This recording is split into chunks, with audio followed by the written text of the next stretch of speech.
তেইশে ব্যস্ত সুমন 2022 সালে তিনি কক্সবাজারের টেকনাফে মিলাইডনে গোল করেছিলেন।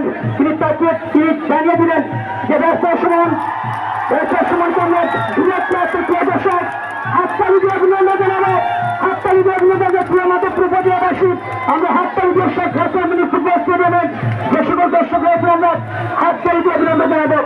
আমি গুরুত্বভাবে অভিযোগ রাখছি যে খেলোয়াড় ছাড়া সবাই মাঠে বাইরে তুলে যাওয়ার জন্য, খেলোয়াড় ছাড়া সবাই মাঠে বাইরে তুলে যাবেন, খেলোয়াড় ছাড়া সবাই মাঠে বাইরে তুলে যাবেন। আপনাদের ধারণা নিয়েছি এখানে আমাদের শেখ রাসেল আমাদের মাইক্রোফোন সম্রাট, আমাদের মাইক্রোফোন এখানে মাইক্রোফোন এখানে একটু সম্রাট একটু জায়গা পরি করেন ভাই, মাইক্রোফোনটা আসবে এখানে, আপনি এখানে চলে আসেন।